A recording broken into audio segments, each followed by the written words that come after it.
शिवसेना आमदारांनी शिंदेंकडे व्यक्त केली नाराजी। लोकसभेच्या 12 नव्हे तर 18 जागा लढवाव्यात, आमदारांचा मुख्यमंत्र्यांकडे आग्रह। भाजपच्या विधिमंडळ कार्यालयात महत्त्वाची बैठक, मराठा आरक्षणाचा मुद्दा संयमाने हाताळा, भाजप आमदारांना महत्त्वाच्या सूचना। उपमुख्यमंत्री देवेंद्र फडणवीस यांच्याबद्दल एकही शब्द यापुढे ऐकून घेणार नाही, भाजप नेते प्रवीण दरेकरांचा जरांगेंना इशारा। तर मनोज जरांगे म्हणजे मराठा समाज नाही, दरेकरांचं वक्तव्य। बारामतीमध्ये घड्याळाचं बटन दाबून राष्ट्रवादीचा उमेदवार विजयी करा, शेतकरी मेळाव्यात अजित पवारांचं आवाहन। तर बारामती लोकसभा मतदारसंघातून सुनेत्रा पवार लोकसभा निवडणुकीत उतरणार असल्याची जोरदार चर्चा। आपल्या विचारांचा खासदार निवडून द्या असं आवाहन अजितदादांनी केलंय, त्याचा अर्थ समजून घ्या, सुनेत्रा पवारांचं सूचक वक्तव्य। नवऱ्याला संसदेत अलाउड नसतं, कॅन्टीनमध्ये पर्स सांभाळत बसावं लागतं, अजित पवार सुनेत्रा पवारांसाठी मैदानात उतरल्यानं सुप्रिया सुळेंचं अजित पवारांना सणसणीत टोलं।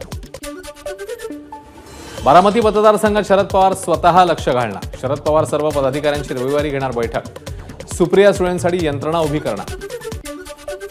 महाविकास आघाडीसोबत जाण्यासाठी शेवटपर्यंत आम्ही वाट पाहू, वंचितचे अध्यक्ष प्रकाश आंबेडकरांची भूमिका, राज्यामध्ये 2 समाजात दुफळी निर्माण, सरकारने तात्काळ भूमिका घ्यावी, आंबेडकरांचं आवाहन। राज्याच्या अर्थसंकल्पीय अधिवेशनाच्या पहिल्या दिवशी तासाभराचं कामकाज उद्यापर्यंत स्थगित, उद्या अंतरिम अर्थसंकल्प सादर होणार।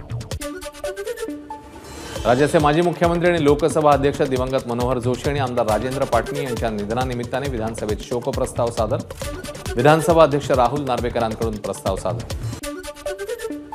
विधानसभेचं कामकाज सुरू होताच विरोधी पक्षनेते विजय वडेट्टीवारांनी अंगणवाडी सेविकांच्या आंदोलनाकडे वेधलं सरकारचं लक्ष। 1.5 महिन्यापासून आझाद मैदानावर सुरू असलेल्या आंदोलनाची सरकार दखल का घेत नाही, वडेट्टीवारांचा सवाल।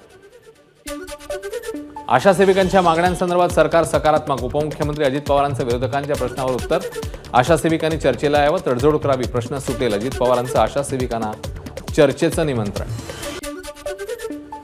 नागपुरात गटप्रवर्तक आणि आशा सेविकांचं उपमुख्यमंत्री अजित पवारांच्या विजयगड बंगल्यासमोर आंदोलन, मानधनवाढीच्या निर्णयाची अंमलबजावणी व्हावी यासाठी आशा सेविका रस्त्यावर। विधानभवनाच्या पायऱ्यांवर विरोधकांचं आंदोलन, मराठा समाजाची फसवणूक नको, टेकणारं आरक्षण द्या, हातात पोस्टर घेत पायऱ्यांवर विरोधकांची जोरदार घोषणाबाजी। मनोज जरांगेंनी जालन्यातनं लोकसभा निवडणूक लढवावी, वंचितचे अध्यक्ष प्रकाश आंबेडकरांचा सल्ला। तर भाजप असो की काँग्रेस दोघांनाही मतदान न करण्याचं आवाहन जरांगेंनी करावं, आंबेडकरांचं मत। मनोज जरांगेंनी आधी आम्हालाही शिव्या दिल्या, मग फडणवीसांना शिव्या दिल्यावर लगेच पडसाद कसे उमटू लागले, काँग्रेस प्रदेशाध्यक्ष नाना पटोलेंचा सवाल। जरांगेंनी उपमुख्यमंत्री फडणवीसांवर केलेले आरोप गंभीर, राष्ट्रवादी नेते एकनाथ खडसेंची प्रतिक्रिया, या प्रकरणाची फडणवीसांनी चौकशी करावी, खडसेंची मागणी। मराठा समाजाची कोणत्याही मागणीवर सरकार सकारात्मक, शिंदे गटाच्या नेत्या ज्योती वाघमारेंची प्रतिक्रिया। तर मनोज जरांगेंच्या आंदोलनाला राजकीय रंग देण्यात आला, वाघमारेंचा आरोप। मवियाच्या उद्या होणाऱ्या बैठकीला प्रकाश आंबेडकर गैरहजर राहणार, वंचितची उद्या पुण्यात जाहीर सभा असल्यानं बैठकीला उपस्थित राहू शकणार नाही, आंबेडकरांची माहिती। शरद पवार गटाचं चिन्ह चुकलं, तुतारी नाही तर खंजीर चिन्ह मिळायला हवं होतं, भाजप खासदार सुजय विखे पाटलांची शरद पवार गटावर टीका। ठाकरे गटाच्या पूर्व विदर्भ महिला संपर्क संघटक आणि प्रवक्त्या शिल्पा बोंडखेंचा शिवसेनेत प्रवेश, मुख्यमंत्री एकनाथ शिंदेंच्या उपस्थितीत पक्षप्रवेश संपन्न, यावेळी नीलम गोऱ्हेंची उपस्थिती। संजय राऊतांचे निकटवर्तीय सुजित पाटकरांना दिलासा, कोरोना काळातील कथित जम्बो कोविड सेंटर घोटाळा प्रकरणी 1 लाख रुपयांच्या जात पर्सनल बॉन्डवर पाटकरांना जामीन, कोर्टाच्या परवानगीशिवाय देश सोडण्यास मात्र मनाई। मंत्री दीपक केसरकरांसोबत झालेल्या चर्चेनंतर कनिष्ठ महाविद्यालय शिक्षक संघाचा 12वीच्या उत्तरपत्रिका तपासणीवरील बहिष्कार मागे, 12वीच्या परीक्षेचे निकाल वेळेवर जाहीर होतील, केसरकरांना विश्वास। रत्नागिरी सिंधुदुर्ग लोकसभेतनं निवडणूक लढवण्यास माजी आमदार प्रमोद जठार इच्छुक, विनायक राऊतांचा पराभव करण्यासाठी सामान्य कार्यकर्ता खूप झाला, जठार यांची प्रतिक्रिया।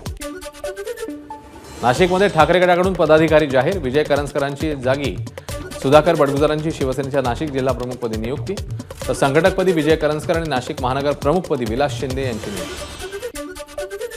शिवसेनेचे कल्याण शहर प्रमुख महेश गायकवाड यांना रुग्णालयातून डिस्चार्ज, कल्याणमध्ये पोहोचल्यावर जंगी स्वागत, भाजप आमदार गणपत गायकवाडांकडून महेश गायकवाडांवर उल्हासनगर पोलीस ठाण्यात झालेला गोळीबार। मुंबईत राज ठाकरेंच्या उपस्थितीत मनसेची लोकसभा आढावा बैठक, निवडणूक स्वबळावर लढायची की मित्रपक्षासोबत, यावर बैठकीमध्ये चर्चा, बाळा नांदगावकरांची माहिती। वाहनांची वाढती संख्या लक्षात घेत मुंबई पुणे एक्सप्रेसवे 8 पदरी करण्याचा विचार. महाराष्ट्र राज्य रस्ते विकास महामंडळाकडून सरकारला 5,500 कोटींचा प्रस्ताव सादर. मंजुरी मिळाल्यास 4 वर्षात रस्ता तयार होणार. मुंबई गोवा महामार्गावर 10 वर्षात 6,000 कोटी रुपयांचा खर्च, तर दुरुस्तीच्या कामासाठी तब्बल 192 कोटी रुपये खर्च. आरटीआय मधनं माहिती समोर. लवकरच मुंबई दिघी रोरो सेवा सुरू होणार. समुद्रमार्गे पर्यटनाला चालना देण्याचा प्रयत्न. महाराष्ट्र मेरिटाईम बोर्डाची माहिती. बेस्टच्या ताफ्यामध्ये लवकरच 2,400 नव्या ई बस दाखल होणार. निविदा प्रक्रिया सुरू. यासाठी 4,000 कोटींचा खर्च केला जाणार. बेस्ट प्रशासनाची माहिती. मुंबईमध्ये मॅकडॉनल्ड्ससह 30 फास्ट फूड दुकानांना नोटीस. खाद्यपदार्थाच्या दर्जामध्ये सुधारणा करण्याबाबत अन्न औषध प्रशासनाने नोटीस पाठवल्याची माहिती. आरे कॉलनी भागातील कोरड्या विहिरीत सापडलेल्या 3 बछड्यांचं वनविभागाकडून रेस्क्यू.